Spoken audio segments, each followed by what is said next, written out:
à Dieu. Bienvenue à Impact Centre Chrétien. Bienvenue dans cette représentation diplomatique du gouvernement des cieux, dans cette église protestante et évangélique. C'est comme ça qu'on dit pour être religieusement correct, mais en fait, nous sommes une ambassade plénipotentiaire et extraordinaire du gouvernement des cieux. Nous vous saluons ce matin dans le nom de Sa Majesté, chef de l'univers, Jésus de Nazareth, le Christ. Quelqu'un me dit un bon Amen. Nous voulons, après savoir parler pendant le mois de janvier de l'action de grâce, du mystère de l'action de grâce et de la puissance et du mystère de la joie durable, la joie véritable qui est en réalité simplement la joie du Seigneur. Dieu nous a instruits. La semaine dernière, cette semaine, j'ai reçu beaucoup de gens qui m'ont écrit pour me dire vraiment que le message sur la joie du Seigneur leur a fait beaucoup de bien parce qu'ils ont compris qu'on peut courir après beaucoup de choses et ne jamais attraper l'essentiel. Or, c'est dans le Seigneur, en Jésus, le Christ, qu'on attrape tout, absolument tout. Il faut que ta vie soit bâtie sur Jésus le Christ. Et Jésus le Christ seul. Ne cherche pas la joie, ne cherche pas le plaisir, la satisfaction dans les choses futiles. Cherche-la d'abord en Christ. Tu trouves Christ, tu as tout trouvé. Si quelqu'un me comprend, dit Amen ce matin. Ce matin, après avoir fait le tour, donc en janvier, de la loi de l'action de grâce, du mystère de l'action de grâce, nous voulons revenir au mystère de l'évangile, à la puissance de l'évangile. Et ce matin, je voudrais revenir donc sur la puissance de la résurrection de Christ, parce que toute la semaine, presque toute l'année dernière, nous avons parlé de la puissance de la croix de Christ. Et je bénis Dieu de ce qu'on n'en parlera jamais assez.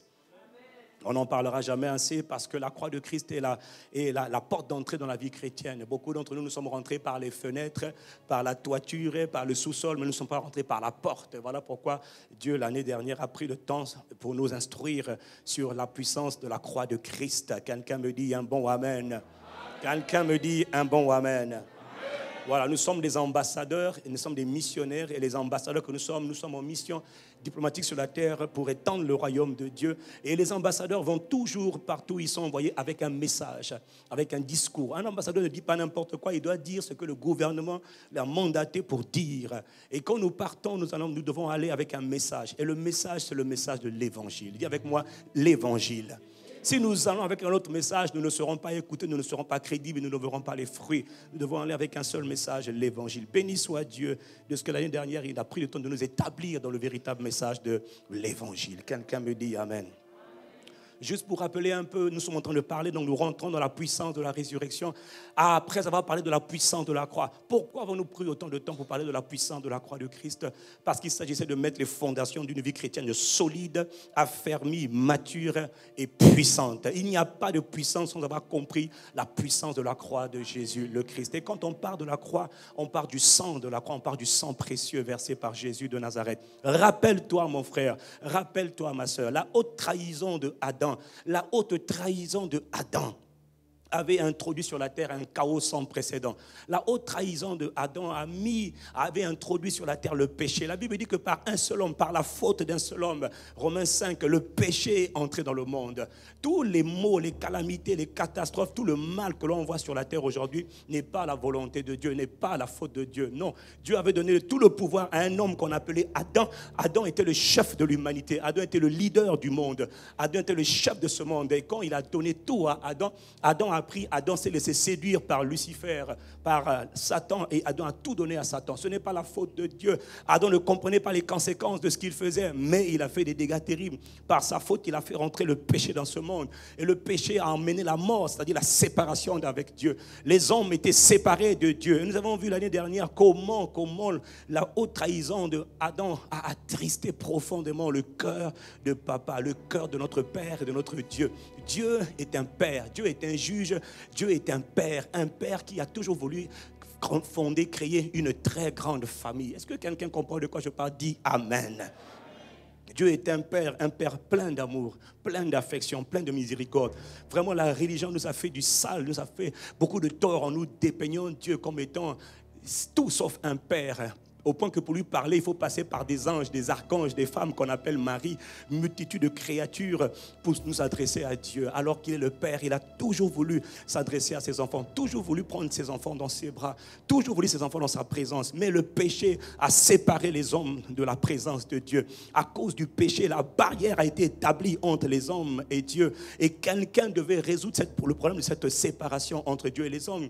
Non seulement il y a eu une séparation entre Dieu et les hommes, mais pire, les hommes ont été pris en otage par un royaume qu'on appelle le royaume des ténèbres. Ces créatures maléfiques, démoniaques, ces sataniques qui ont envahi le monde des hommes. Elles ont commencé à tourmenter les hommes, frapper les hommes, tuer les hommes, voler les hommes, détruire les vies des hommes. Ce sont des créatures extrêmement démoniaques qu'on ne voit pas à l'œil nu, mais elles sont parfaitement réelles. Parfaitement réelles. Et Dieu cherchait un moyen non seulement pour les neutraliser et redonner à l'homme le pouvoir, l'autorité sur toutes ces créatures démoniaques. Je répète, Dieu cherchait un moyen de redonner à l'homme le commandement, l'autorité, la supériorité, le droit de commander et d'être obéi sur ces entités sataniques. Mais en plus de cela, Dieu cherchait un moyen pour se réconcilier, pour restaurer sa relation avec tous les êtres humains. Papa cherchait un moyen de pouvoir communiquer de nouveau avec ses enfants. Mais ce qui nous en empêchait, c'était la barrière du péché. Le péché a amené la mort, les calamités, les catastrophes, les maladies, les malédictions, les envoûtements, les sorts, les enchantements. Toutes ces choses, ce sont les conséquences du péché. Tant que le péché est là, Dieu ne pouvait rien faire. Non seulement Satan nous terrorisait, mais en plus de cela, Dieu ne pouvait rien faire. Le père aime ses enfants, mais le père ne peut rien faire. Le père aime ses enfants, mais le père est séparé de ses enfants. Il fallait que Dieu mette en place une stratégie qu'on appelle la stratégie du salut. Dans le but non seulement de réconcilier les hommes avec lui, mais en plus redonner aux hommes le droit de commander et d'être obéis. Et cette stratégie divine a été conçue par la divinité, le Père, le Fils et le Saint-Esprit. Cette stratégie pour reconquérir le cœur de l'homme, rétablir la relation avec l'homme et redonner à l'homme le commandement perdu. Cette stratégie mise en place par le ciel, par le conseil de la divinité, s'appelle la croix de Christ. Quelqu'un me dit Amen. Nous avons vu que la croix de Christ est la réponse. La réponse, ce n'est pas l'homme de Dieu. La réponse, c'est la croix de Jésus-Christ. Et quand on parle de la croix de Jésus-Christ, on ne parle pas d'un morceau de bois. Non, on parle du sang qui a été versé sur la croix. Nous avons vu que le sang de Jésus devait être versé à 7 reprises. À 7 reprises pour accomplir les Écritures. Et une fois que le sang de Jésus était versé à 7 reprises, alors la boucle était bouclée. Jésus a dit, tout est accompli. C'est-à-dire que Jésus vient de dire que je viens d'accomplir le plan du salut de l'humanité. Désormais, les hommes seront réconciliés avec Dieu au travers de mon sacrifice. Désormais, les hommes vont récupérer l'autorité qu'ils avaient perdue. Voilà pourquoi il faut bien comprendre le message de la puissance de la croix. Car c'est véritablement le fondement, la fondation de la vie chrétienne. Ne cours pas chercher beaucoup de messages si tu n'as pas compris la fondation de ta vie. Parce que pour bâtir une maison, on prend le temps d'établir la fondation. Si ta fondation n'est pas solide, les vents qui vont souffler, les tempêtes qui vont souffler, les ouragans qui vont souffler vont te balayer. Mais si ta fondation elle est solide, les vents viendront, les tempêtes viendront. Mais comme ta fondation elle est solide, alors tu tiendras malgré les marées, les tempêtes. Tu tiendras parce que tu es bâti, parce que ta vie a été établie sur la fondation de l'œuvre achevée de Christ. Quelqu'un me dit un bon amen. D'ailleurs, Dieu n'a pas fait en sorte, Dieu a fait en sorte que toute ta vie soit bâtie sur Dieu lui-même. Il ne peut pas te laisser bâtir ta vie sur le pasteur. Non, mon travail, ce n'est pas de t'attacher à moi. Mon travail, c'est de t'attacher à lui. Hors de lui, il n'y a aucun autre. La Bible dit qu'il n'y a de salut en aucun autre. Dis avec moi, aucun autre. Car il n'y a sous le ciel aucun autre nom qui ait été donné. Il n'y a pas de bishop, archibishop. Il n'y a qu'un seul nom, c'est le nom de Jésus de Nazareth, le Christ. Mais ce Jésus de Nazareth, qu'est-ce qu'il a fait?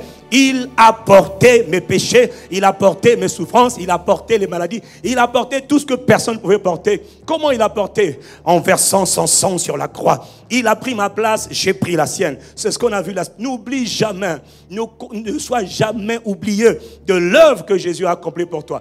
Parce que mon ami, si tu n'as pas compris cela, tout le reste ne servira à rien du tout. Tu vas aller à l'église, tu vas chanter, tu vas danser, tu vas même parler, mais ça ne servira à rien du tout. Non, la fondation de la vie chrétienne commence par la croix de Jésus, c'est-à-dire par le sang versé par Jésus. Le sang n'a pas l'air de nos jours un mot populaire, mais mon ami, c'est la réalité. Dieu a quitté le ciel par sa parole. Il est la parole de Dieu faite chair. Il est descendu sur la terre des hommes. Il a vécu comme un homme. Et son but, c'était d'aller sur la croix. Car Hébreux 9, verset 22 nous dit que sans effusion de sang, s'il n'y a pas de verset de sang, s'il n'y a pas de sang versé, il n'y aura pas de pardon. Or, le but de Dieu, c'était de régler le problème du péché et pardonner la faute de tous les hommes. Gloire soit rendue à Jésus, le Christ, qui a accompli cette œuvre. Nous avons vu ensemble que donc la croix, le message de la croix, l'évangile de la croix, le message de la croix n'est que la première partie de l'évangile. Quelqu'un me dit Amen. La croix n'est que la première partie. Mais le message de la croix lui-même renferme une puissance et un profond mystère. Il y a un vrai mystère. Tout le monde regardait la croix quand Jésus était sur la croix. Tout le monde regardait Jésus souffrir. Les femmes se lamentaient, disaient « Ah, Mawako, pitié, laissez-le ». Elles ne comprenaient rien. Les disciples, ils ne comprenaient rien. Eux, ils ont pris la fuite. Parce que quand ils ont vu leur maître sur la croix, ils ont dit « C'est la défaite du maître ». Quand les Romains ont vu Jésus sur la croix, les Romains ont dit « C'est un bâtard, c'est un criminel, tuez-le ». Quand les Juifs, les pharisiens, les sadducéens, les religieux, le monde religieux a vu Jésus sur la croix, il dit ouais, lui c'est pas notre sauveur, c'est un scandale, laissez-le partir, qu'il meure. Personne n'a compris pourquoi Jésus était sur la croix. Il ne comprenait pas, il regardait mais il ne comprenait pas. De la même manière aujourd'hui, la religion parle, elle ne comprend rien. Elle ne comprend rien à l'œuvre de la croix de Jésus le Christ. Elle fait des cérémonies qui ne servent à rien. On nous met des crucifixes qui ne servent à rien. On nous met des images qui ne servent à rien. Ce n'est pas ça l'évangile. L'évangile, c'est ce qu'il a accompli. C'est son travail pour lequel il est venu, pour lequel il a versé son sang. Et ça a commencé dans le jardin de Gethsémane. Et ça s'est terminé dans le point culminant lorsqu'il était sur la croix. Et lorsqu'il a dit tout est accompli. Et lorsque le soldat romain l'a vu, lorsqu'il a vu qu'il était mort, il est venu à percer sur le côté. Le sang est sorti, c'est là que Jésus est mort. Mon ami, c'est ça l'évangile. Dieu est descendu, Dieu a été crucifié. Quelqu'un me dit un bon amen. Et ce message-là du Dieu qui est descendu du ciel, qui a été crucifié, ils disent mais c'est de la folie, c'est du n'importe quoi, c'est du n'importe quoi. Paul, tais-toi. Paul dit je n'ai pas honte de l'évangile. Non, c'est ça la bonne nouvelle. Parce que dans sa mort, il y a un mystère, il y a une puissance pour me sauver, pour me libérer. Si quelqu'un comprend cela, dis-moi un bon amen. Voilà pourquoi dans Romains 1, verset 16, il dit, moi, pendant que tout le monde a honte de parler de l'évangile, on dit, l'évangile de Jésus, le sang de Jésus a été versé, le sang du Christ, tout le monde dit, ne parle pas de ça, Paul. Il dit, Paul dit, moi, je n'ai pas honte de l'évangile. Je suis en prison parce que j'ai annoncé l'évangile. La bonne nouvelle, c'est que le Christ, la puissance de Dieu se trouve dans le message de Dieu, dans le message de l'évangile. Il dit, je n'ai pas honte de l'évangile. C'est la puissance de Dieu pour le salut de ceux qui croient. Si quelqu'un croit, cette parole devient sa puissance de vie. Cette parole établie. Parce que l'évangile a seul le pouvoir de changer la vie de quelqu'un. Moi, je ne peux pas changer la vie de quelqu'un. Mais Dieu, par sa parole, peut transformer la vie de quelqu'un. C'est ça, la puissance de l'évangile de Jésus de Nazareth, le Christ. Beaucoup n'ont pas compris ce qui se passait à la croix. Mais gloire à Dieu, parce qu'il nous a révélé ce qui s'est passé à la croix. Il n'y a que le Saint-Esprit, l'Esprit de Jésus, quand il vient habiter en nous, qui peut nous ouvrir les yeux pour comprendre ce qui s'est réellement passé à la croix. Quelqu'un me dit Amen. À la croix, Jésus a versé son sang. Et par son sang, nous avons vu, si tu n'as pas compris le sang de Jésus, il n'y a pas de vie chrétienne pour toi. Il n'y a que la religion et la tradition. Foutaise, ça ne marchera jamais. Ça ne changera rien à ta vie de tous les jours. La vie de tous les jours change quand ma vie est bâtie sur l'œuvre achevée de Christ. Et l'œuvre achevée de Christ commence par l'œuvre de la croix de Jésus-Christ. Par son sang, uniquement par son sang. Une fois que le sang a été versé,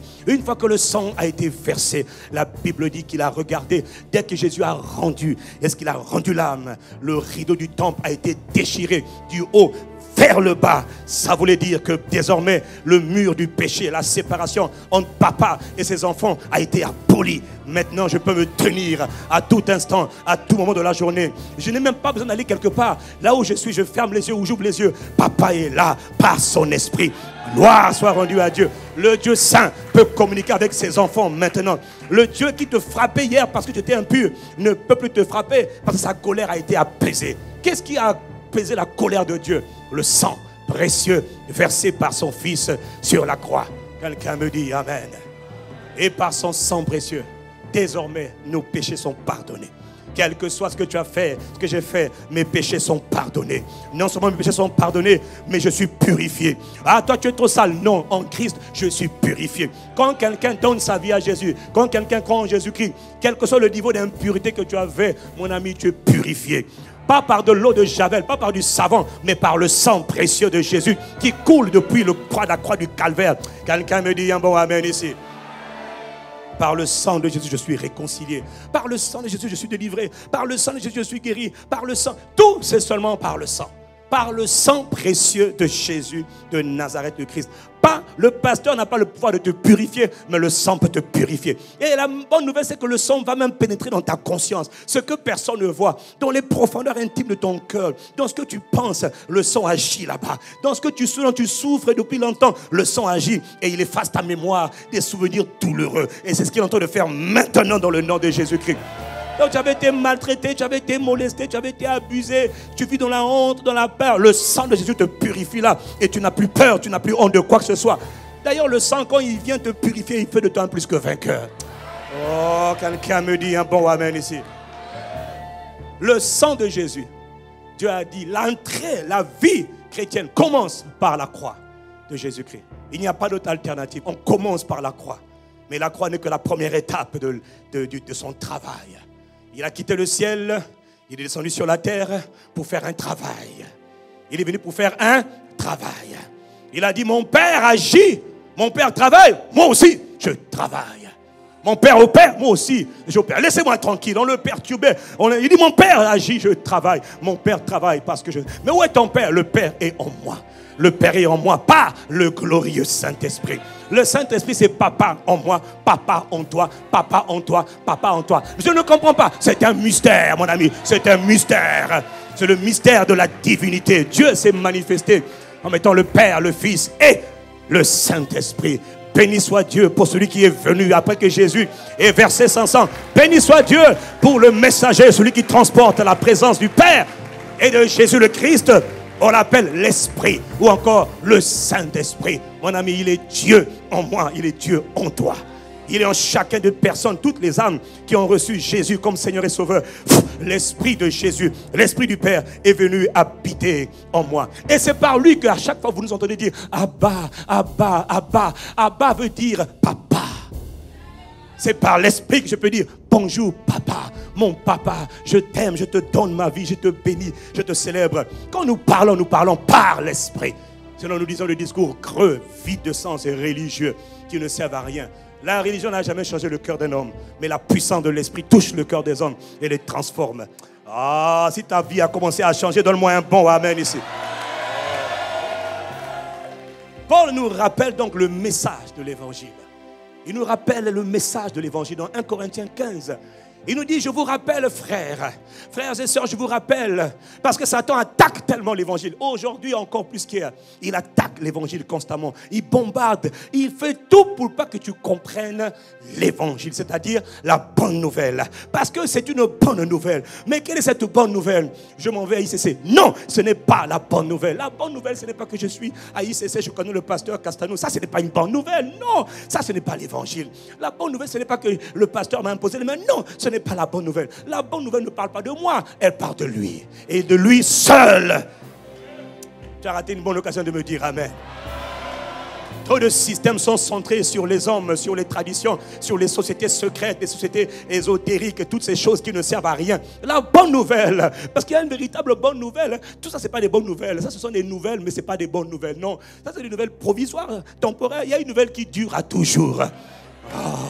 Il dit, je vous rappelle l'évangile, la bonne nouvelle que je vous ai annoncée, que moi-même j'ai reçue du Seigneur. C'est que, il dit, donnez-moi le verset 1. Je vous rappelle, frère, l'évangile que je vous ai annoncé, que vous avez accepté. 1, je vous ai annoncé l'évangile, dit l'apôtre Paul, sous l'inspiration du Saint-Esprit. 2, vous avez reçu, accepté cet évangile, et dans lequel maintenant vous devez demeurer ferme.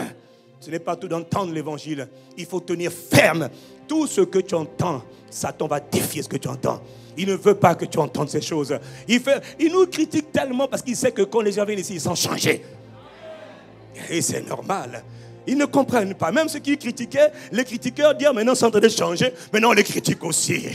Oui, il y a quelqu'un ici qui me critiquait beaucoup. Maintenant toi aussi on te critique parce que tu viens ici.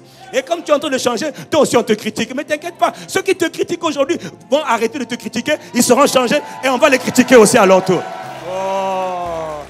C'est la loi des critiques successives, mais nous, ce n'est pas un problème. Quand on nous critique, on est pour nous heureux. Quelqu'un dit un bon amen. Ça ne nous empêche pas de continuer d'annoncer l'évangile et d'étendre le règne de Dieu. Je vous rappelle l'évangile que je vous ai annoncé et dans lequel que vous avez cru, dans lequel vous demeurez ferme. Dis à ton voisin, il faut tenir ferme.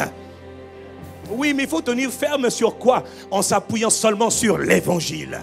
On ne tient pas ferme en s'appuyant sur des fables, sur des traditions ancestrales. Jamais. On tient ferme, on résiste en s'appuyant seulement sur la bonne nouvelle. Et Satan va tout faire pour te poser ailleurs. Toi tu dis, je ne vais pas ailleurs, je reste là, ferme. Ah oui, mais il y a une malédiction qui est dans ma famille, qui me tient depuis longtemps, papa. Ça te concerne toi. Moi, la Bible dit que l'évangile, il dit juste après, il dit, c'est par cet évangile que vous êtes sauvés.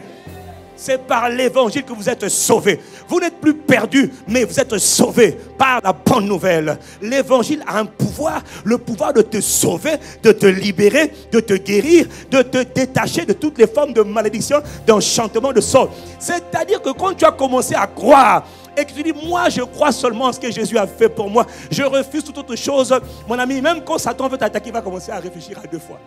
Il va dire, bon, lui là, si je l'attaque, lui il va déjà répondre, non, je vais pouvoir attaquer lui là qui est ignorant, c'est plus intéressant. Mais l'ignorance quitte ta vie au nom de Jésus-Christ. C'est par cet évangile que vous êtes sauvés. Si vous le retenez dans les termes où je vous l'ai annoncé, autrement votre foi aurait été inutile.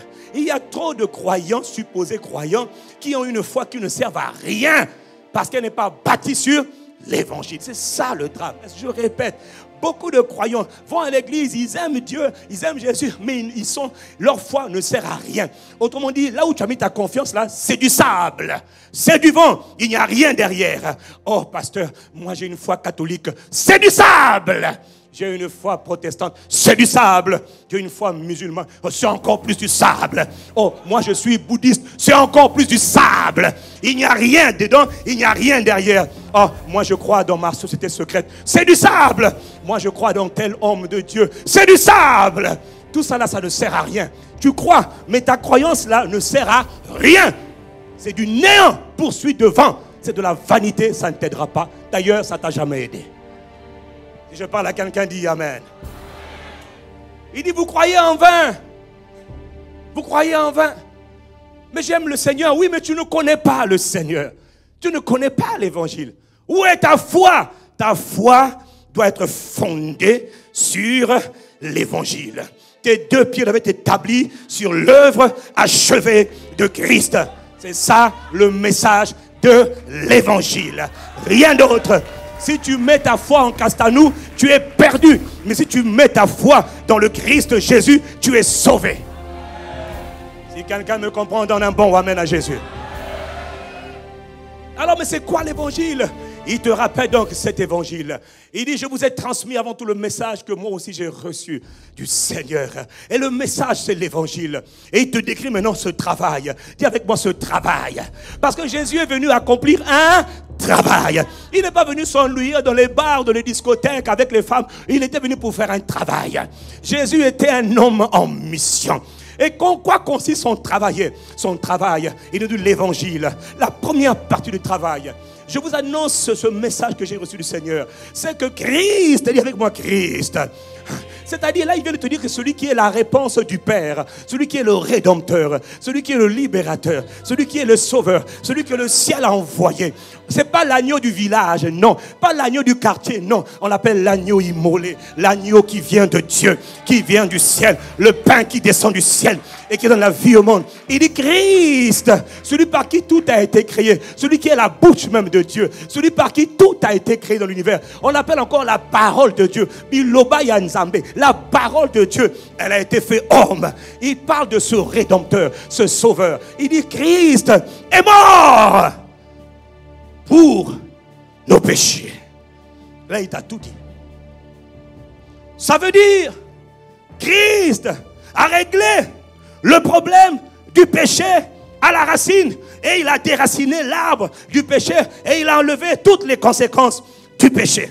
Ça veut dire que quel que soit, oh non, nous c'est les malédictions générationnelles, nous c'est les hôtels de famille, on ne sait pas quel hôtel parle, je m'en fous de savoir quel hôtel est en train de parler, quel hôtel maléfique est en train de parler, ce n'est pas mon problème. Mon problème, je veux comprendre pour qu'est-ce que ça veut dire. Christ est mort pour mes péchés. Ça veut dire que quand son sang a été versé depuis le jardin de Gethsemane, il est passé par le prétoire où il a subi des coups de fouet, 39 coups de fouet qui ont arraché son dos, où on a tiré sa barbe, où on l'a humilié, où on a pris sa main, sont des gros clous, on a planté dans sa main gauche, dans sa main droite, dans ses pieds, où ils ont pris une couronne d'épines, il a enfoncé. 7 fois le sang de Jésus a été versé. Et le dernier acte, quand on a enfoncé la lame, la lance sur son côté, son sang a été versé à 7 reprises. Moi, c'est ça qui m'intéresse. Ce ne sont pas les œuvres de Satan qui m'intéressent. Je veux comprendre ce que Christ a fait pour moi. Et Paul dit l'évangile, c'est d'abord Christ est mort. Ça veut dire que comme il est mort, il a porté mes péchés, il a porté mes malédictions, il a porté les maladies. Je n'ai plus à les porter, il les a portés. Il a porté la pauvreté, il a porté la honte, il a porté l'échec, il a porté la peur, il a porté la défaite, il a porté le découragement. Christ est mort pour moi. Mon ami, ça veut tout dire. Quelqu'un dit pour moi, pour moi. Jésus est mort pour moi. Oh, il dit l'évangile. Dites-leur que Christ est mort pour eux. Donc quand on te dit Christ est mort pour toi, ça veut dire il a tout pris à ta place. Il a pris ta place, tu as pris la sienne. Il a pris ta honte, tu as pris la gloire. Il a pris les maladies, tu as pris la guérison. Il a pris les bénédictions, tu as pris les bénédictions. Christ est mort pour mes péchés. Rien n'est plus important que de savoir que la vie chrétienne commence par l'œuvre de la croix de Jésus-Christ. Gloire à Jésus. Mon ami, quand je médite à cela, quand je pense à, tu vois, j'ai mon mot de savoir, oh, on veut te tuer, oh, sois prudent, il y a des dangers contre toi. Je dis, qui s'en prend à moi? Christ est mort pour moi. Et en mourant pour moi, il a désarmé les principautés, il a désarmé les dominations, il les a dépouillées. Satan avait la force. Il a dit à Satan, donne ta force. Il avait dit, donne ton pouvoir. Alors il a arraché le pouvoir aux dominations sataniques, aux autorités sataniques. Il a triomphé d'eux alors qu'il était sur la croix. Ça, c'est ça mon message. L'évangile de la croix de Jésus de Nazareth. Voilà pourquoi Paul disait, moi je n'ai pas honte de l'évangile de la croix. Car ça, c'est la puissance de Dieu pour sauver quiconque croit. Et moi, oh, quelqu'un me dit un bon amen ici. Tant que tu ne seras pas conscient de l'œuvre de la croix pour toi, tu vas souffrir. Parce que le monde des ténèbres est impitoyable. Le monde démoniaque est impitoyable. Les démons s'en donnent à cœur joie. Ils terrorisent les gens le jour comme la nuit. Ils oppressent la tête, ils oppressent le ventre, ils oppressent le corps de toute forme de maladie incurable. Toi tu dis, on a prié pour moi, là ça n'a pas marché. On a prié pour moi, ça n'a pas marché. On a prié pour moi, ça n'a pas marché. Mon ami, arrête de prier pour toi. Assieds-toi. Tu dis, Seigneur, ouvre mes yeux sur l'œuvre que tu as accomplie pour moi. Parce que Christ n'est pas mort pour les autres seulement, il est mort aussi pour moi. Seigneur, c'est pour moi que tu es sur la croix. C'est pour moi que tu as livré ton dos. Oh, ton dos a été arraché. Tu pensais à moi, Seigneur, c'est pour moi. Tu as mis tes mains, c'est pour moi. Tu as mis tes pieds, c'est pour moi. C'est pour moi. Seigneur, révèle-moi ce qui s'est réellement passé ce jour-là.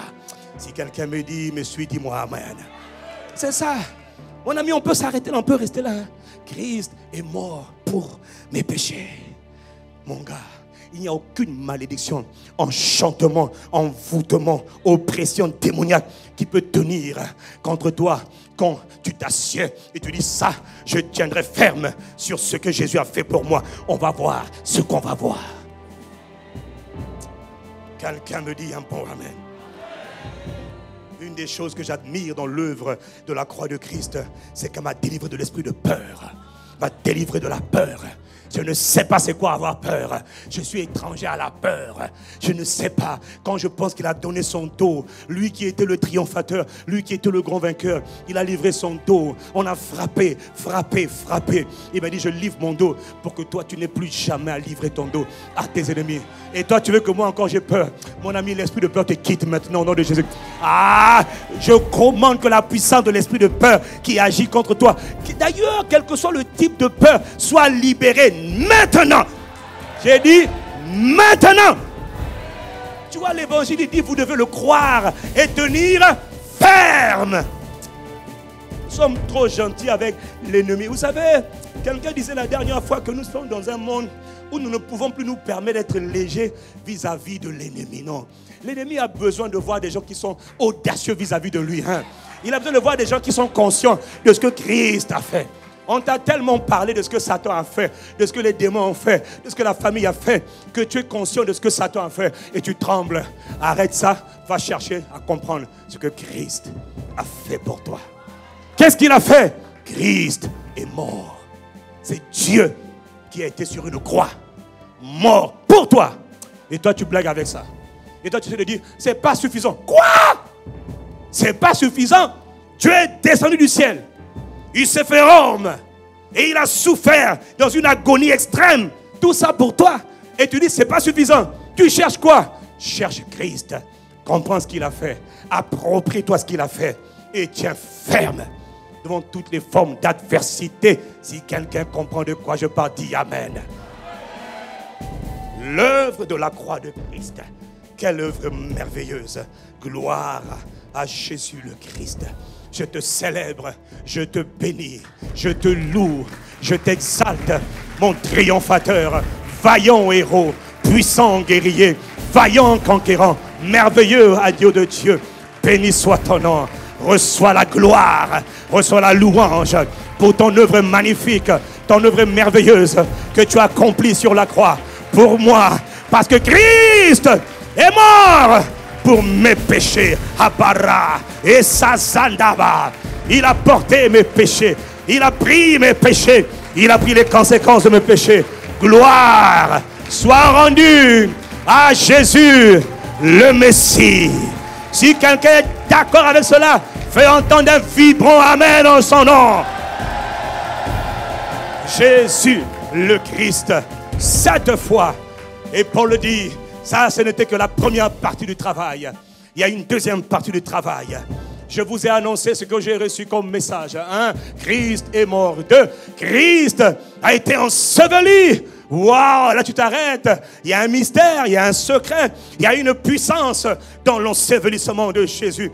Pourquoi est-ce qu'il fallait qu'il soit enseveli? On a vu la dernière fois. Il fallait qu'il soit enseveli pour aller défier celui qui avait séparé les hommes de Dieu, aller défier la mort, et celui qui avait les clés du séjour des morts, du royaume des morts. Un endroit où quand on part, on ne peut plus sortir. Même quand ils aimaient Dieu, les David, les Abraham, les Joseph, les tous sont les Isaac, ces gens qui ont aimé Dieu, qui ont marché avec Dieu, ils étaient encore enfermés dans le royaume des morts, mais dans la partie du royaume des morts qu'on appelle le sein d'Abraham. Ils n'étaient pas tourmentés comme les autres injustes. Eux étaient des justes de Dieu, mais ils étaient comme en bas.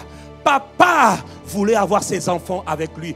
Dieu est le père d'une grande famille, un bon papa, plein d'attention, plein de compassion, plein de miséricorde, plein de bonté. Il aime ses enfants. Il disait, quelqu'un doit me ramener mes enfants. Le père dit, ils sont là-bas dans le séjour des morts. Quelqu'un doit descendre dans le séjour des morts. Satan disait, personne ne viendra ici, pas la divinité, parce que Dieu n'est pas un homme et Dieu ne peut pas mourir. Parce que si Dieu est Dieu, ne peut pas descendre. Donc je tiens les clés du séjour des morts pour toujours. Erreur, Satan, erreur. Dieu est devenu un homme. Dieu est mort en tant que Christ sur la croix et Dieu devait descendre. Et nous avons vu ensemble qu'il est descendu pour défier le monde des ténèbres, défier Satan. Mon ami Jésus est glorieux. Il est descendu afin de faire en sorte que plus personne n'ait peur de la mort. Avant, les gens avaient peur de mourir. Ils disaient, mais si je meurs, je ne reviendrai plus. Si je meurs, je suis perdu. Il dit non. Aujourd'hui, grâce au fait qu'il a été enseveli, il a défié la mort et le pouvoir de la mort. Il a montré que la mort n'est plus une fatalité, puisque on peut en revenir. Oh, gloire à Jésus. Hey! Jésus de Nazareth. Jésus de Nazareth. Là où Satan disait, si tu meurs, tu vas voir, tu n'auras pas d'espérance. Papa disait, mais où sont mes enfants? Où est celui qui chantait, l'Éternel est bon, l'Éternel est digne de louange? Et David, tu me manques. David dit, mais je vais monter. Mais je ne peux pas monter. Pourquoi? À cause du fait que quand on mourait à l'époque, on descendait forcément. Alors Dieu dit, j'annonce une nouvelle ère aux hommes. Le temps vient où je vais envoyer le libérateur. Il va prendre les clés du royaume des morts. Et il va faire en sorte que désormais, à cause de ce sacrifice, ceux qui meurent, ils ne vont plus là-bas. Ceux qui meurent, en réalité, ils montent directement. Mais pour cela, il fallait qu'il aille dépouiller la mort. Il fallait qu'il aille dépouiller l'enfer. Gloire à Jésus. Il fallait qu'il descende Quand il est descendu, pendant 3 jours, il était dans le séjour des morts. Il était en train de régler ses comptes à tous les démons qui gardaient les morts. Et la Bible dit que le 3e jour, il est venu. Il a dit à David, pendant les 3 jours, Abraham dit, oh, mais c'est toi qu'on attendait, le Messie, le libérateur, l'Éternel, le Rédempteur. Il est venu, il a dit, bon les amis, sortez, papa vous attend. On rentre à la maison, on rentre à la maison. Esther dit, oh, l'Éternel, oui, on rentre à la maison. Ruth, on rentre à la maison. Naomi, on rentre à la maison. Daniel, on rentre à la maison. Shadrach, Meshach, Esaïe, Jérémie, Ézéchiel, oh, Zacharie, on rentre à la maison. On rentre à la maison. Et j'imagine le cœur de papa. J'imagine le cœur de Dieu. Il dit, oh, mes enfants viennent dans la félicité céleste. Ils montaient tous avec Jésus, le Messie. Jésus est monté, non plus comme le Fils unique, mais comme le grand frère, le premier-né d'entre les... Ah, gloire soit rendue à Jésus. Il a été enseveli. Ce n'est pas pour rien, pour ravir les clés de la mort. Voilà pourquoi dans le livre d'Apocalypse, chapitre 1, il dit à Jean, hé Jean, rassure-toi, n'aie pas peur. C'est moi qui suis l'alpha et l'oméga. C'est moi qui suis le commencement et la fin. J'étais mort. Et quelle est cette personne qui ose dire, j'étais mort et voici, je suis vivant. Oh, mais on peut pas être mort. On peut pas être mort et en même temps être vivant. Il dit, si. Moi, j'étais mort et voici, je suis vivant. Pas aujourd'hui, hein, mais au siècle des siècles. Oh, je tiens les clés de la mort et du séjour des morts. Jésus a été enseveli. Quelle puissance dans le fait qu'il ait été enseveli. Depuis qu'il était enseveli, on n'a plus peur de la mort. Si tu entends le pasteur est mort, ne sois pas, pleure un peu parce que tu ne mourras pas, mais ne t'apitoie pas. Il y a de l'espérance. Pourquoi? À l'instant où je meurs par sa grâce, je monte dans la présence de papa. Ah, je monte. Quelqu'un me dit Amen. Voilà pourquoi les gens comme les Paul avaient compris. Paul disait constamment, je ne sais pas ce que je dois faire. Est-ce que je dois partir ou rester? Est-ce que tu vois le niveau de conscience? Un homme qui est sur la terre dit, bon, j'ai envie de partir, en même temps j'ai envie de rester. Si je reste, c'est pour vous. Si je pars, c'est pour vous. Bon, papa, je vais monter après. C'est comme s'il y a juste une barrière entre le visible et l'invisible. Là où tout le monde pleure, il est mort. Non, non. J'ai travaillé. J'ai combattu le bon combat. J'ai achevé la course. J'ai gardé la foi. La couronne de gloire. La couronne de gloire m'est réservée. Le Seigneur me la donnera à moi le jour de son avènement. J'ai une couronne. Quand je pars, je ne pars pas au chômage. Je pars après avoir travaillé pleinement sur la terre. J'ai combattu le bon combat. J'ai achevé ma course. J'ai accompli le dessein de Dieu pour ma vie. J'ai gardé la foi. Le gars, il tient cette assurance d'où? À cause de l'ensevelissement de Jésus. Jésus a été enseveli. Il a pris les clés de la mort, du séjour des morts. Et ce n'est pas tout. Le 3e jour, Jésus de Nazareth, pendant que les anges étaient en train de regarder, tout le ciel regardait. Que va-t-il se passer? Tout le monde regardait. Que va-t-il se passer? Parce qu'on sait que jamais homme n'est revenu de la mort. Jamais. Tous les gens qui sont allés dans le royaume des morts, personne n'est revenu. Personne. Vous savez qu'à l'époque, est-ce que je peux continuer? Vous savez qu'il y a des hommes tellement puissants. Ils étaient des rois, des monarques, des empereurs. Ils avaient des royaumes puissants. Il y en a qu'on appelait Hérode, d'autres qu'on appelait César, d'autres qu'on appelait Nebuchadnezzar, d'autres qu'on appelait Nimrod. Les rois, et surtout les pharaons. Tous ces hommes, c'était des rois. Tellement puissants, tellement remplis d'orgueil, tellement puissants que c'était sous la terre. Ils opéraient avec la puissance du diable. Ils faisaient des tours de passe-passe, de magie, des fétiches de toutes sortes. Et ils arrivaient à terroriser leur peuple. Maintenant que le peuple les appelait, voici, voix d'un homme et d'un Dieu. Voix d'un Dieu plutôt et d'un homme. On les appelait les hommes rois ou les hommes dieux. Depuis les pharaons, de puissants, on les appelait les hommes et les rois et les dieux. Il était roi, il était Dieu. On l'appelait divin Pharaon, divin César, divin Nebuchadnezzar. Un homme qui n'est rien, qui n'est que poussière, on l'appelait divin. Du coup, quand même quand les pharaons mouraient, ils s'arrangeaient pour que leur corps ne se décompose pas. Parce qu'on devait considérer qu'ils étaient toujours divins. On les embaumait, on gardait leur corps, on préservait leur corps dans les momies, on faisait tout dans les sarcophages pour que le corps ne dépérisse pas. Il voulait être sûr d'avoir la vie éternelle, d'être immortel. Immortel. Même les chefs d'État de ce monde cherchent l'immortalité. Mais la réalité, c'est qu'un jour, même quand on les avait encerclés dans les sarcophages, tôt ou tard, le corps retournerait toujours à la poussière. Dans le divin roi là, il devenait poussière. Divin César, poussière. Divin empereur, poussière. Homme roi, homme Dieu, poussière. Aucun. Tout le monde voulait l'immortalité. Mais Satan n'a pas pu donner la vie à quelqu'un. Il n'a pas pu le faire revenir. Ils ont servi le diable. Hein. Le diable n'a pas pu les aider. Mais il y a un homme qui dit: détruisez ce corps. En 3 jours, je le relèverai. Il dit: ah! On dit: c'est qui le type là? Qui est ce type là?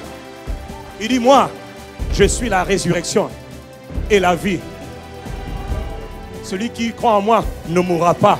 Celui qui croit en moi vivra, même quand il est mort. Il dit: c'est qui le type là? Il dit: moi, on m'appelle résurrection, on m'appelle vie. C'est quoi ça? Quand les apôtres entendent ça, ils disent: mais le deal est bizarre. On ne peut pas croire une chose pareille. Jamais personne n'était revenu de la mort. Personne dans l'histoire n'est revenu de la mort. À part les gens que lui-même il a ressuscité, ou que dans l'Ancien Testament Dieu a ressuscité. C'est vrai, oui, il y a eu des gens qui ont été ressuscités, mais qui sont morts de nouveau. Or lui, il dit: j'étais mort, je suis vivant. C'est-à-dire, je suis encore plein de vie au siècle des siècles.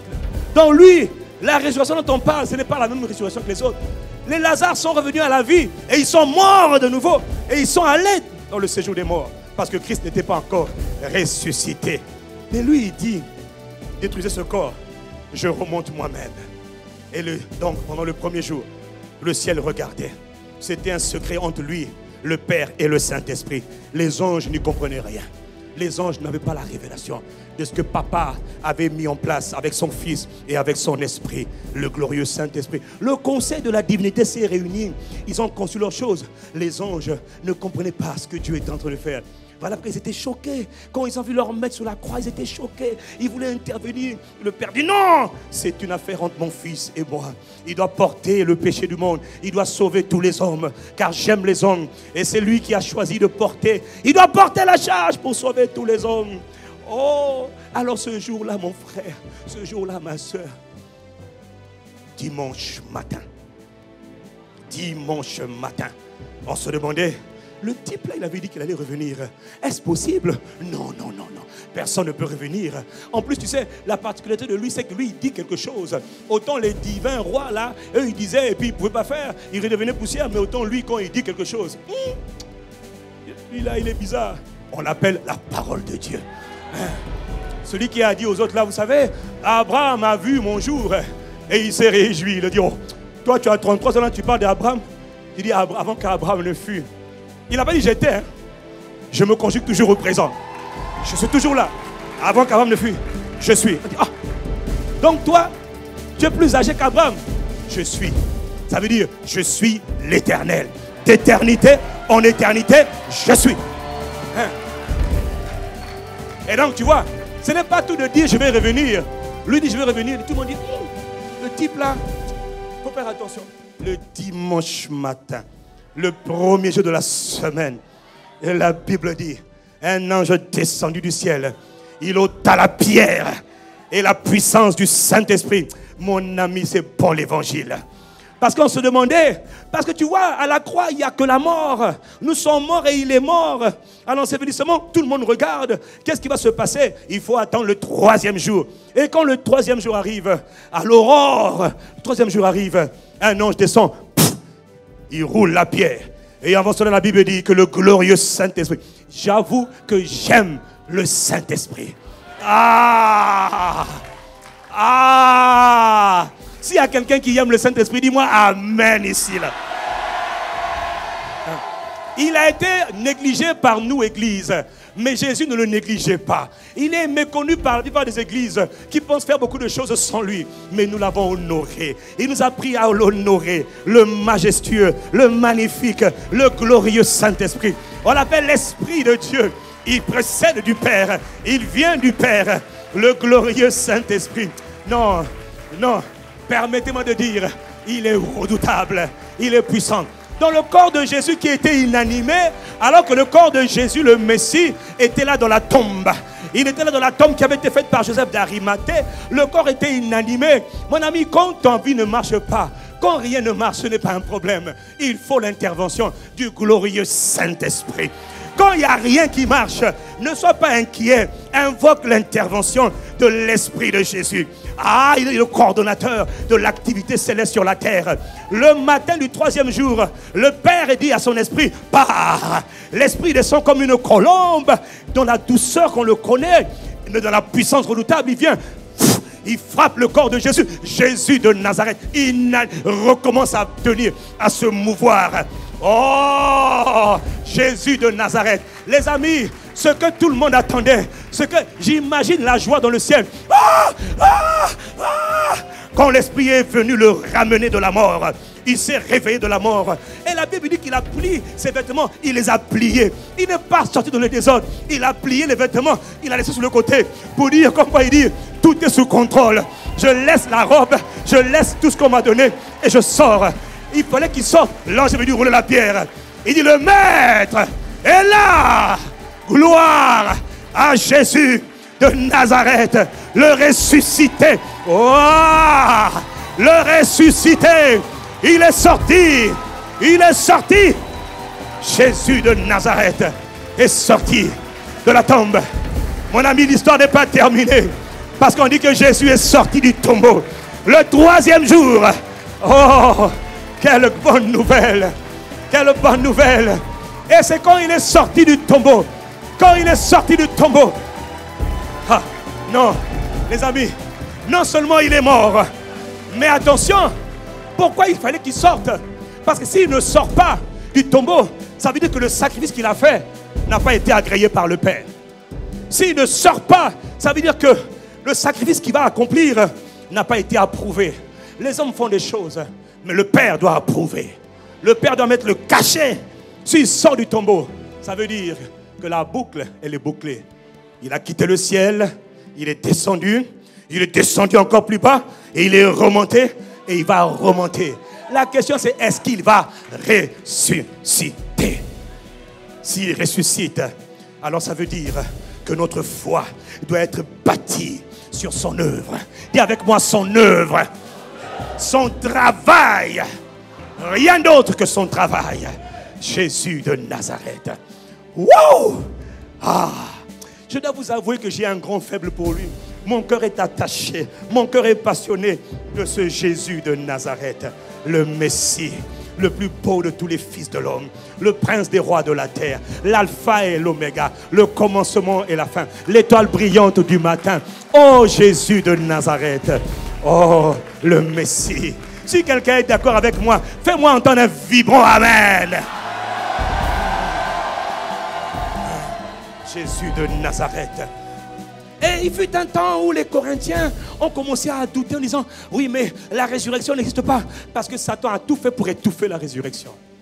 Parce que la foi doit être appuyée, doit être établie sur sa mort, son ensevelissement et la résurrection.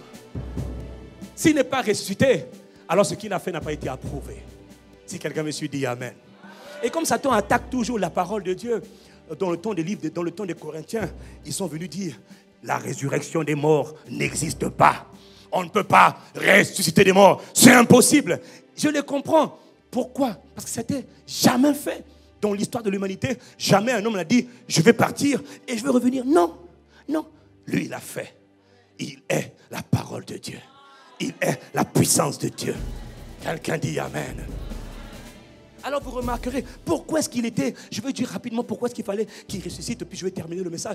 Parce qu'il fallait d'abord qu'il ressuscite, parce que dans le livre de 1 Corinthiens 15, verset 17, si Jésus n'était pas ressuscité, alors la foi qu'on a ne sert à rien. Non, non, non, non, non, non, non. Dans 1 Corinthiens 15, verset 14, alors que Jésus sont en train de dire, mais les morts ne peuvent pas ressusciter. Paul écrit, inspiré par le Saint-Esprit, il leur dit, mais si Christ n'est pas ressuscité, notre prédication, notre message que nous annonçons aux gens est donc vaine, est donc inutile. Et il dit, et votre foi aussi est inutile. Regarde, je répète, il dit, si Christ n'est pas ressuscité, mon ami, si tu ne comprends pas la puissance de la résurrection de Christ, si tu ne crois pas de tout ton cœur en la puissance de la résurrection de Christ, alors ton message que tu donnes aux gens ne sert à rien. Pire, ta foi ne sert à rien. La foi doit s'appuyer sur le Christ crucifié, enseveli et ressuscité. Si quelqu'un me suit, donne-moi un bon amen. Au verset 17, il nous dit, si Christ n'est pas ressuscité, il répète, votre foi est inutile. Vous êtes encore dans vos péchés. C'est-à-dire, vous êtes encore sous le poids du péché. Et par conséquent, ceux qui sont morts en Jésus aussi sont perdus. C'est-à-dire que si Christ n'est pas ressuscité, alors il n'y a plus rien à faire. La foi ne sert à rien. Non, ta foi sert à quelque chose. Parce qu'elle s'appuie sur l'œuvre achevée de Jésus. Sa mort, son ensevelissement. Et on ne peut pas parler de la mort sans parler de la résurrection. On ne peut pas parler de la résurrection sans parler de la mort. Non, non. Dis-moi amen et je continue. Et puis au verset 19, il dit, mais si c'est seulement dans cette vie que nous espérons en Christ, nous sommes les plus malheureux de tous les hommes. Non, nous, notre espérance en Christ, c'est dans ce siècle-ci, dans ce monde-ci et dans le monde à venir. Ça veut dire que quand on est sauvé, ça commence ici et ça se poursuit dans l'éternité. Donc, après la mort, je suis encore en Christ. Si quelqu'un comprend, donne-moi un bon amen. Il dit, mais maintenant Christ est bien ressuscité des morts. Il est les prémices de ceux qui sont morts. Il donne, c'est-à-dire dans la version parole français courant, il dit, il donne la garantie que ceux qui sont morts ressusciteront également. Il dit, car puisque la mort, verset 21, est venue par un homme, c'est aussi par un homme qu'est venue la résurrection des morts. La mort est venue par un homme. La résurrection des morts vient par un autre homme. On l'appelle le Christ Jésus. Verset 22. Et comme tous meurent en Adam, tous revivront en Christ. Mon ami, écoute, notre foi, la foi en Dieu doit être établie sur l'œuvre de Jésus le Christ. Sa mort, sa crucifixion, son ensevelissement et sa résurrection. Mais s'il n'y a pas de résurrection, si tu ne comprends pas la puissance qui est dans la résurrection, tu vas vivre une vie ordinaire. C'est ça le drame. Ta foi ne sera rien. Mais j'ai la foi. Non, en quoi?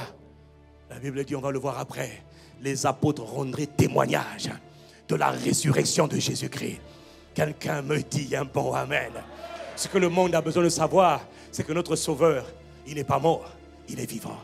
Et comme il est vivant, il est là. Et comme il est là, il travaille. Il agit encore comme il agissait il y a 2000 ans. Quelqu'un me donne un bon amen. Non seulement il fallait qu'il soit ressuscité pour que ta foi soit authentique. Donc à partir de maintenant, ta foi sera encore plus ferme en 2018 parce que tu vas comprendre la puissance qui est cachée dans la résurrection de Jésus de Nazareth le Christ. Je te dis que ta foi va être inébranlable. Pas parce que tu es quelqu'un de bon, mais parce que Christ est ressuscité le 3e jour, conformément aux Écritures. Il est mort pour moi. Il était enseveli pour moi. Et il est ressuscité encore pour moi.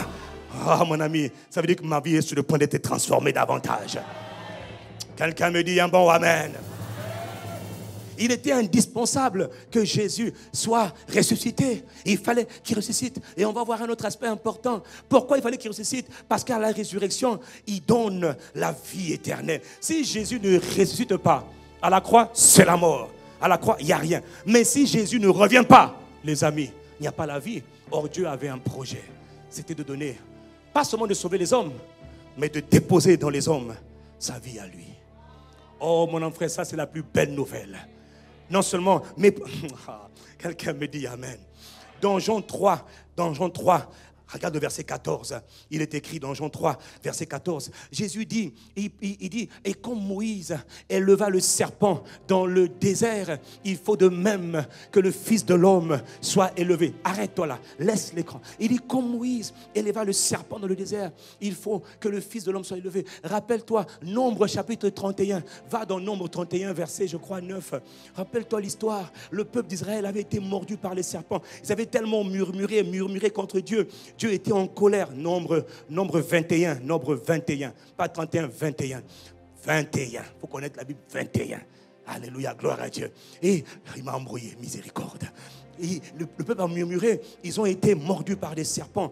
Dieu a envoyé des serpents venimeux les mordre. Et tout le peuple était en train d'être massacré. Ils étaient en train de mourir. Les serpents les frappaient. Alors le peuple dit à Moïse, Moïse, nous avons péché contre l'Éternel et contre toi. Moïse, prie pour nous, que l'Éternel nous sauve. Prie pour nous, interviens pour nous. Et la Bible dit, Dieu dit à Moïse, Moïse, fais un serpent de bronze, fais un serpent en métal.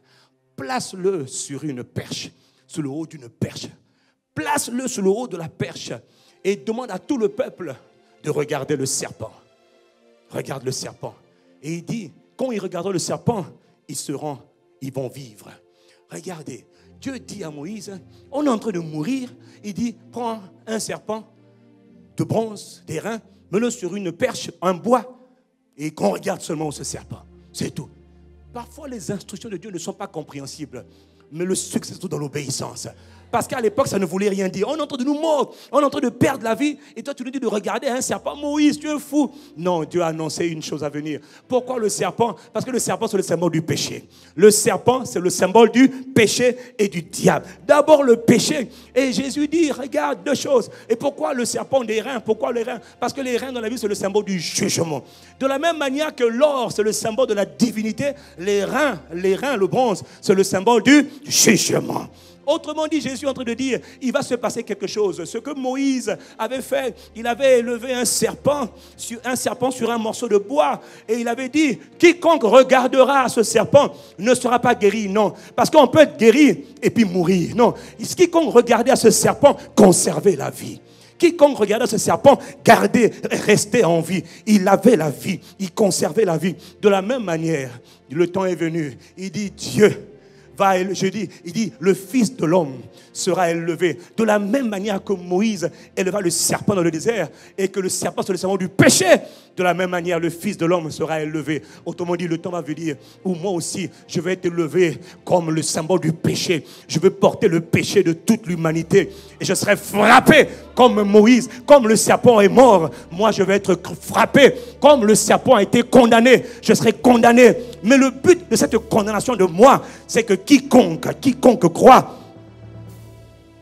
reçoive la vie, qui ne meurt pas. Il ne s'agit pas de guérison seulement. On peut te guérir et puis mourir. Non, Dieu voulait donner la vie, sa vie à lui, aux hommes. Est-ce que quelqu'un comprend de quoi Dieu parle ce matin?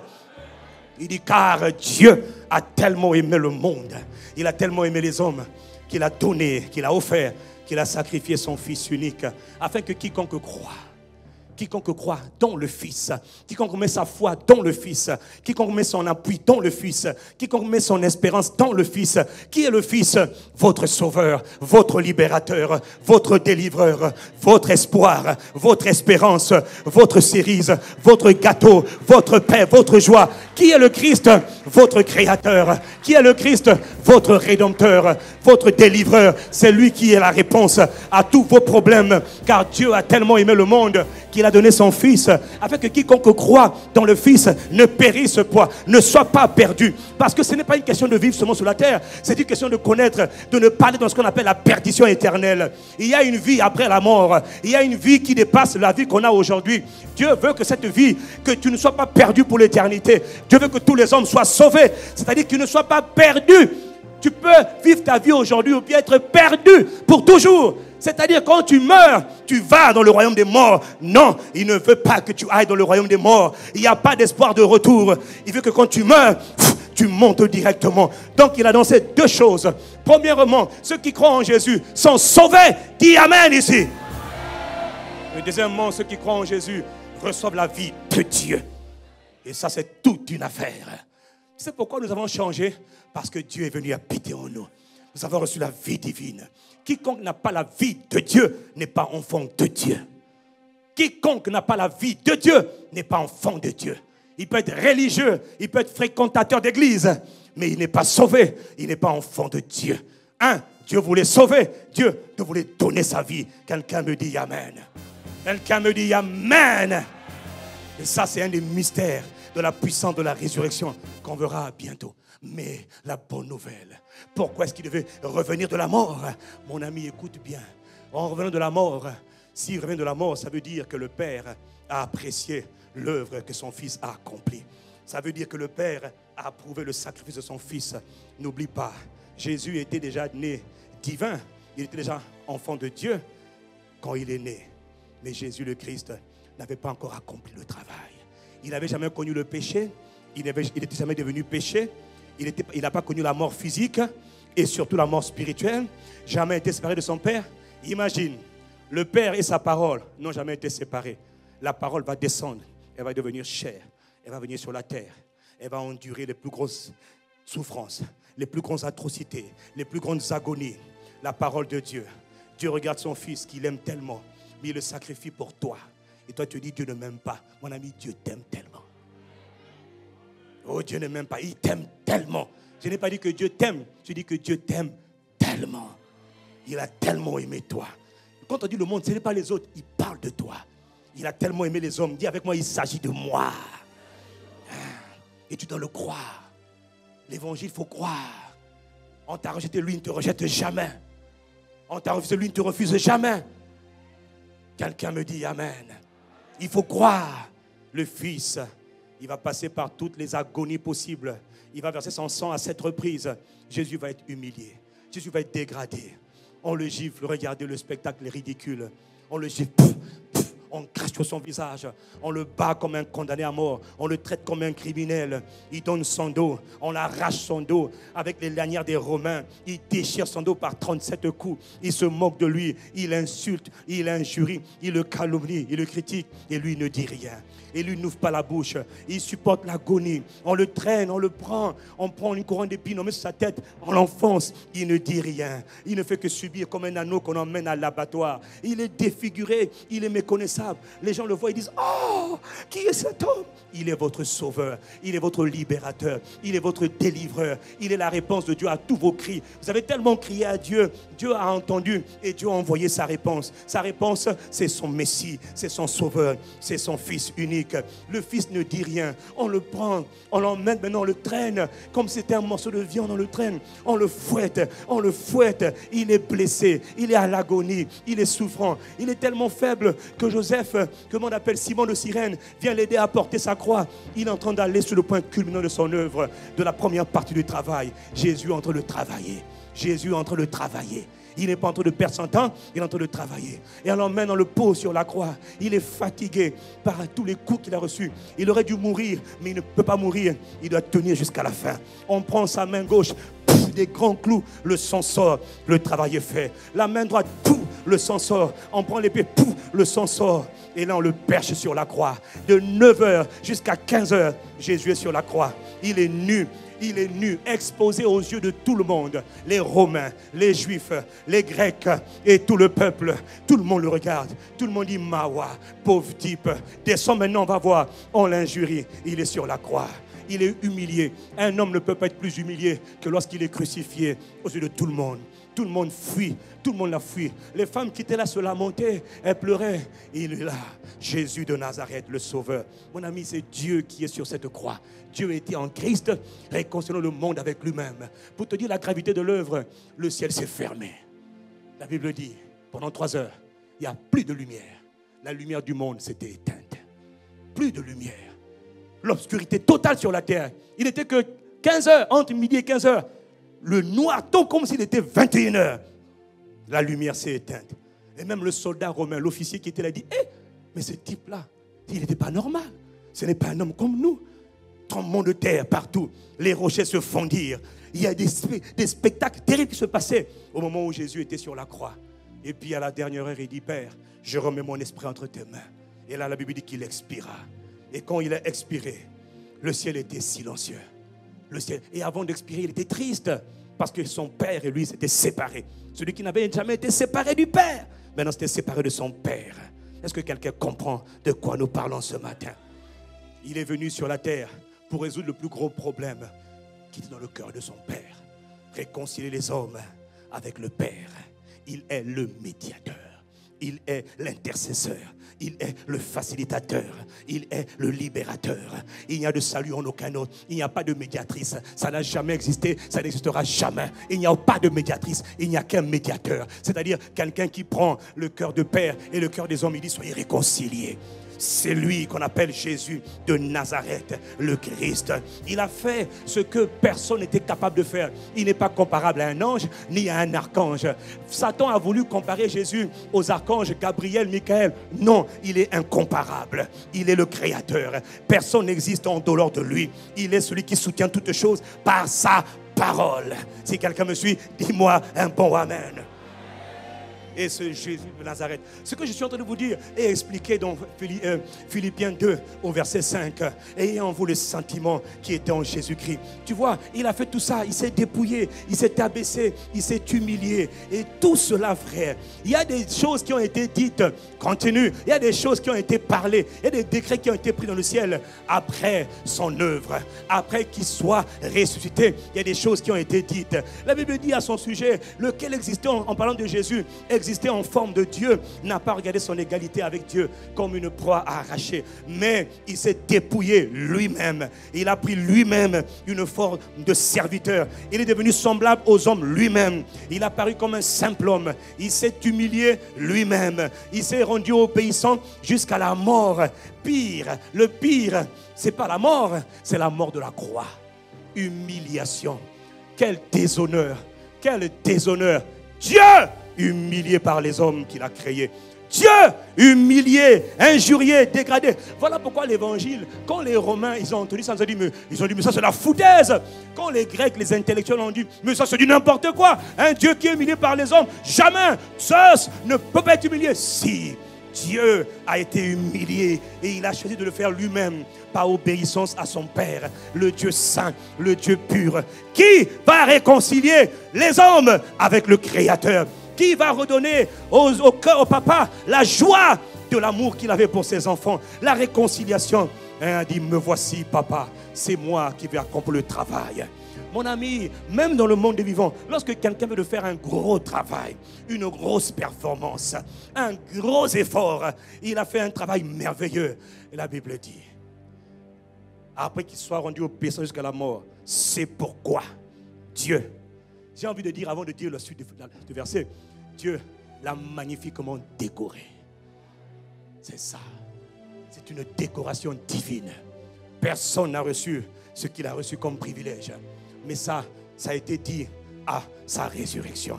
Ça, ce n'était pas quand il était né, non. C'est quand il a fait le travail.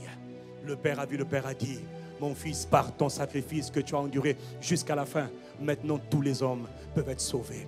Tous les hommes peuvent être réconciliés, tous les hommes peuvent être pardonnés, tous les hommes peuvent être en paix à cause de toi. Tu es leur héros, tu es leur vaillant héros, tu es leur précieux sauveur. Ceux qui ne connaissent pas, ce n'est pas grave, mais il y en a qui vont le reconnaître. Gloire soit rendue à Jésus, le Messie. Oh, si quelqu'un suit, dis-moi amen. Tu vois, c'est à cause de son travail, c'est parce qu'il est mort, il était enseveli et qu'il est ressuscité d'entre les morts. Que maintenant dit, comme il est ressuscité, la boucle est bouclée, maintenant décorez-le. La Bible dit, c'est pourquoi Dieu l'a souverainement élevé, c'est-à-dire il l'a placé à la plus haute place de l'univers. Et il lui a donné le nom, c'est pas un nom. Arrête de parler du nom que tu ne connais pas. Non, il lui a donné le nom à cause de son travail, le nom qui est au-dessus de tout nom. Afin que dans ce nom-là qu'on appelle le nom de Jésus, mais ce nom, quand tu le prononces, c'est que tu es conscient de l'œuvre, du travail qu'il a achevé. Mon ami, ta vie ne sera plus jamais la même. C'est-à-dire, même quand tu dis dans le nom de Jésus, ce n'est pas la même vigueur. Le monde des ténèbres n'est pas secoué. Quand tu ne comprends pas le nom et l'œuvre, ça ne marche pas. Il y a toujours un blocage. Mais quand tu es conscient de l'œuvre, tu célèbres l'œuvre, tu dis Jésus merci, Jésus merci. Tu t'es humilié, tu as souffert la mort sur la croix. Pour moi, tu as tout enduré. Jésus, je te rends gloire. Je commande dans le nom de Jésus de Nazareth. Là, tu vois, l'impact ne sera pas le même. Ah, quelqu'un dit amen ici. Ah. Dieu l'a souverainement élevé, lui a donné le nom qui est au-dessus de tout nom, afin qu'au nom de Jésus, maintenant, tout genou doit fléchir. Tout, même ceux qui ne voulaient pas. Je m'en fous de savoir quel est le nom que les gens ont pris. Oh, lui c'est un tel, lui c'est un tel. Aucun nom n'est comparable au sien. Devant le nom de Jésus, c'est le créateur de l'univers qui a déclaré que tout genou doit fléchir à la mention de ce nom. Et toute langue doit confesser. Même s'ils ne veulent pas, ils vont déclarer que Jésus est réellement le souverain suprême. C'est-à-dire le Seigneur à la gloire de Dieu le Père. Quelqu'un qui me comprend me dit Amen. C'est ce Jésus ressuscité maintenant qui dit à ses apôtres en Matthieu 28 que tout pouvoir m'a été donné dans le ciel et sur la terre. Il dit maintenant j'ai été investi, j'ai été décoré de toute autorité sur la terre et dans le ciel. Et c'est là maintenant qu'il dit allez mon frère, nous sommes là en son nom. Nous sommes là en son nom. Nous parlons en son nom. Nous avons accepté d'aller en son nom. C'est celui qui a dit, toute autorité m'a été donnée dans les cieux et sur la terre et sous la terre. Quelqu'un me dit un bon amen. Mon frère, quand tu vis en étant conscient que tu es investi d'une autorité de celui qui a dit, tout pouvoir m'a été donné. Mon ami, sois tranquille. Le monde des ténèbres ne peut rien faire contre toi. Ah, quelqu'un me dit un bon amen ici. Ce Jésus de Nazareth, c'est quand il a été ressuscité que le Père a dit de lui maintenant. Dans Hébreux chapitre 1, le Père a dit de lui maintenant, au verset, donne-moi le verset, je suis en train de chercher le verset. Le Père a dit de lui, dans Hébreux chapitre 1, il dit au verset 8, il dit au Fils, ton trône, ô Dieu. Là maintenant c'est Dieu le Père qui parle à Dieu le Fils. Il dit, ô Dieu, ton trône est éternel. Le sceptre de ton règne subsiste pour toute éternité. Il dit au verset 9, ô Dieu, ton Dieu a fait de toi un roi. Qui est en train de parler? Le Père parle au Fils, le Père appelle le Fils, ô Dieu. Et toi tu dis, Jésus n'est pas Dieu. Erreur, il est divin, il est Dieu, il est la parole de Dieu. Et il a reçu tout le pouvoir, la domination, le triomphe et la suprématie. Y a-t-il quelqu'un pour me donner un bon amen ici? C'est parce que Jésus de Nazareth est ressuscité que dans la vision de Jean dans le ciel, je termine, dans la vision de Jean dans le ciel, Apocalypse 5, verset 12, après qu'ils aient rendu gloire, à Dieu, ça il faut comprendre Apocalypse 5, c'est une vision très profonde, très grande, une révélation très forte de ce qui se passe dans le ciel. Il y en a qui me disent, ah oui, Jésus est comparable c'est un être parmi tous les êtres. Non, ce n'était pas un être, il est Dieu. Le Père qui est Dieu l'appelle Dieu. Si quelqu'un comprend de quoi je parle, dis un bon amen. Et dans le ciel, il est apprécié, il est honoré, il est exalté. Ils criaient tous d'une voix forte. Et je regardais, j'ai entendu la voix de beaucoup d'anges autour du trône. Et des êtres vivants, et des vieillards, et de l'homme étaient des myriades de myriades, et des milliers de milliers. Ils disaient d'une voix forte, l'agneau qui a été immolé. On parle du Sauveur, Jésus le Christ. L'agneau qui a été immolé est digne de recevoir la puissance, la richesse, la force, la sagesse, l'honneur, la gloire et la louange. Est-ce que tu entends? Ce n'est pas un ange qui est digne de recevoir ces choses. On dit l'agneau qui a été immolé. L'agneau qui a été immolé. Si quelqu'un suit, dis-moi amen ici. Non, ça je conclue parce qu'il y a quelqu'un qui est en train de dire, mais moi je ne connais pas, je ne crois pas que Jésus... Non frère, il faut te calmer, lis la parole.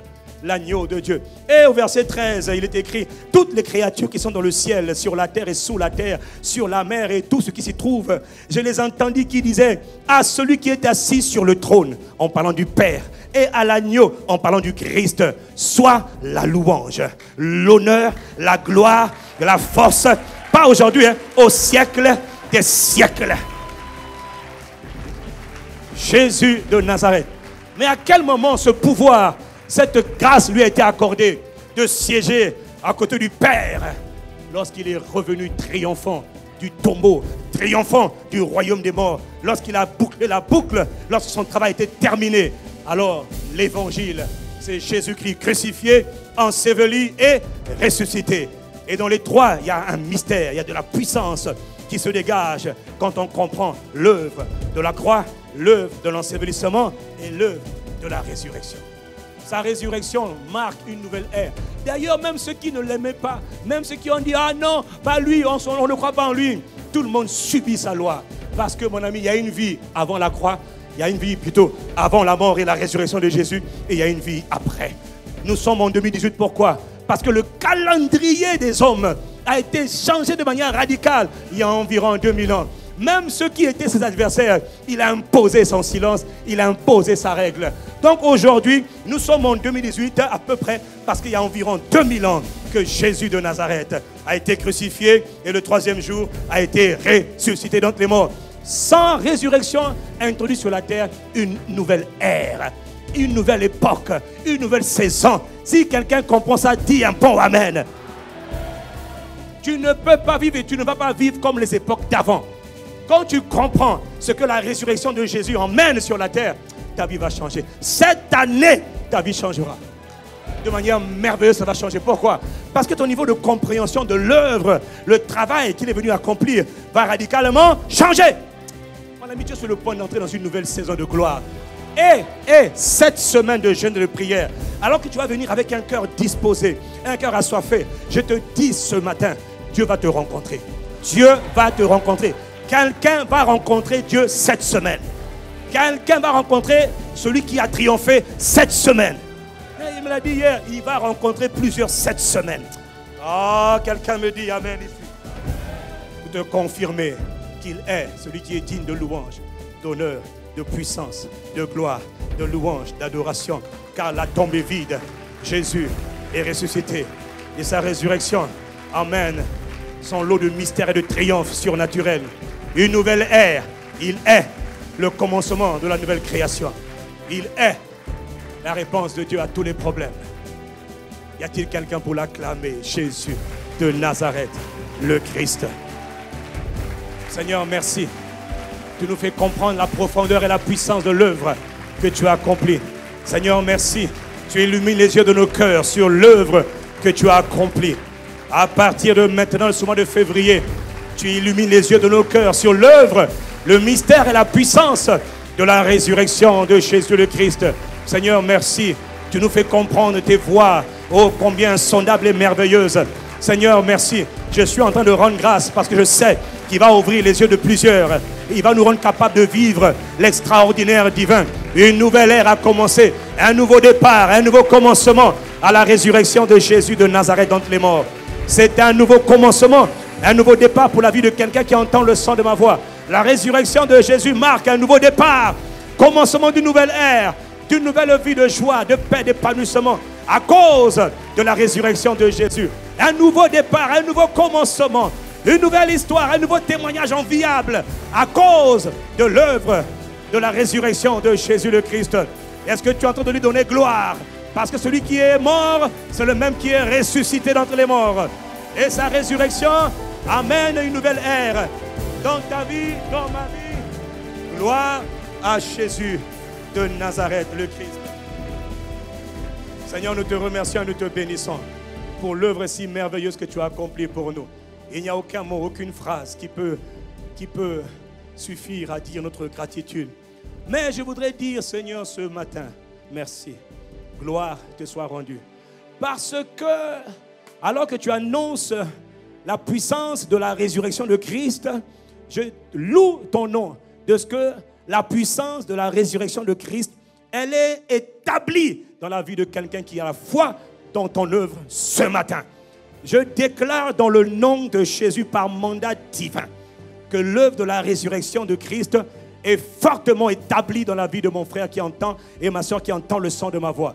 C'est-à-dire qu'il y a un nouveau commencement, une nouvelle saison de gloire, une nouvelle histoire qui est en train d'être changée à cause de la révélation de l'œuvre de la résurrection de Jésus le Christ. Jésus est le commencement d'une nouvelle humanité. À partir de ce mois de février, une nouvelle vie commence pour chacun d'entre nous ici, dans le nom de Jésus-Christ.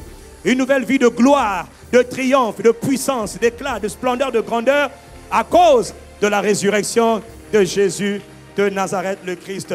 Si tu reçois ces paroles, fais entendre un très bon Amen.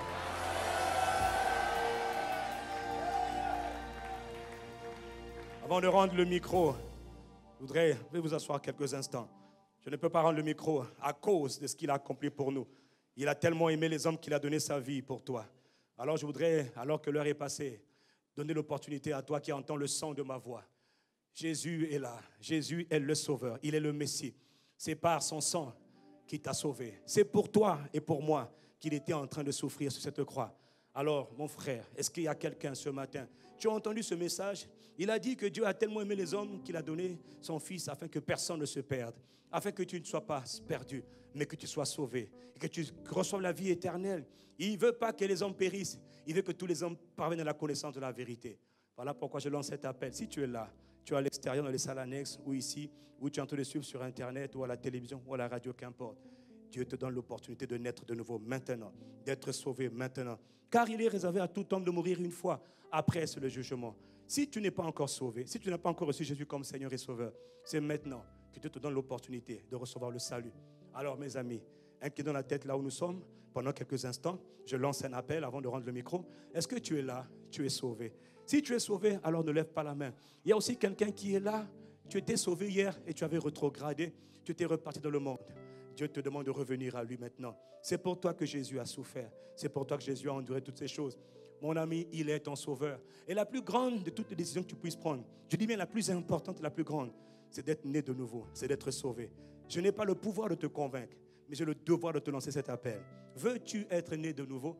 Veux-tu être sauvé aujourd'hui? C'est la première, la plus importante de toutes les décisions. Recevoir le salut, être sauvé, recevoir Jésus qui te dit ce matin, viens. Toi qui es fatigué et chargé, ce n'est pas une question d'âge. Si tu as 1 an, viens. Si tu as 30 ans, viens. Tu as 60 ans, viens. Ne meurs pas sans recevoir le salut.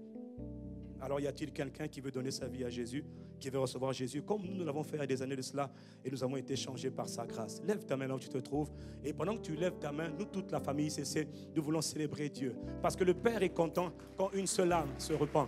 Merci ma soeur. Est-ce qu'on peut acclamer Dieu pour nos bien-aimés? Car c'est la plus belle des nouvelles. Une seule âme qui se repent, une seule âme. Il y a de la joie dans le ciel. Est-ce que tu es en train d'acclamer sincèrement? Il y a de la joie dans le ciel pour une seule âme qui se repent. Je vais vous demander un effort supplémentaire, s'il vous plaît. Mettez-vous debout, car Jésus n'a pas eu honte de vous. Mettez-vous debout. Y a-t-il quelqu'un pour acclamer Dieu pour ce salut qu'il donne à ses bien-aimés? Le Père est dans la joie. C'est pour vous. C'est pour vous. C'est pour vous. Mes sœurs, c'est pour vous que Jésus a été sacrifié. Oh, il y a quelqu'un qui n'a pas envie d'acclamer? Alors ceux qui acclament fassent encore plus de bruit pour nos frères. C'est la plus importante, la plus grande de toutes les décisions. Les amis, je vais vous dire une chose. Dans la vie, vous aurez à prendre des décisions. Mes frères, mes sœurs, vous êtes debout. Il y en a qui sont pas. Non, restez debout. On va prier avec vous. Vous devez prier, vous devez être né de nouveau. Comment on fait pour être né de nouveau? C'est simple. Romains 10, verset 9 nous dit, il faut croire dans son cœur que Jésus est le Christ et il faut le confesser de sa bouche. Ce n'est pas un rituel, ce n'est pas une énigme. C'est juste on croit dans son cœur que Jésus est vraiment vivant, qu'il est vraiment ressuscité et on le déclare de sa bouche. Alors la Bible dit qu'on est sauvé. Et on est sauvé, on devient enfant de Dieu. Et il se passe quelque chose à l'intérieur de vous qu'on vous expliquera par la suite. Nous avons tous connu cette même expérience, recevoir le salut, être né de nouveau, être membre de la famille de Dieu. On peut être membre de l'église, mais ne jamais être membre de la famille. Dieu ne veut pas que vous soyez membre de l'église seulement. D'abord, membre de la famille de Dieu. Quelle grâce, quel privilège, quel prestige, quel honneur. C'est la plus bonne des décisions, la plus importante de toutes les décisions que vous puissiez prendre dans votre vie. C'est d'abord d'être né de nouveau, de recevoir le royaume de Dieu, d'entrer dans le royaume. Vous allez répéter avec moi cette simple prière. Ceux qui sont dans les salles annexes, restez debout aussi. Vous allez répéter cette simple prière.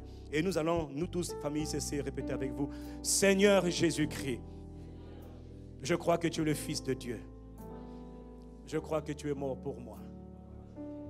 Seigneur Jésus-Christ, ce matin, par une décision de ma volonté, je t'invite dans mon cœur, comme mon sauveur, comme mon Seigneur, le maître de ma vie, à partir d'aujourd'hui.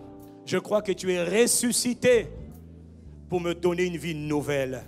Aujourd'hui, je te remercie parce que je réponds à ton appel par ta grâce pour recevoir cette vie nouvelle, cette vie éternelle, cette vie divine que tu es venu me donner. Je te rends gloire, Jésus mon sauveur, Jésus mon Seigneur. Père, dans le nom de Jésus-Christ, je te rends grâce. De tout mon cœur, je te remercie de ce que tu m'as attiré à toi. Tu m'as attiré à toi. Aujourd'hui, tu fais de moi ton enfant. Père, je suis reconnaissant. Tu purifies mes péchés par le sang de Jésus-Christ. Tu me sanctifies. Tu me mets à part pour toi. Je suis reconnaissant. Père, dans le nom de Jésus-Christ, je te dis merci. Voilà pourquoi je déclare, je proclame et je confesse que désormais, je suis sauvé. Désormais, je suis né de nouveau. Désormais, mon nom est inscrit dans le livre de vie. Dans le livre de vie qui est dans le ciel. Désormais, j'appartiens à la famille de Dieu. Je suis membre de la famille de Dieu et je suis devenu maintenant une nouvelle création. Je te rends gloire, Jésus mon sauveur. Je te rends grâce, Père, dans le nom de Jésus-Christ. Je fais cette prière. Amen, amen et amen. Bon, maintenant, je demande à ceux qui ont fait la prière de rester debout.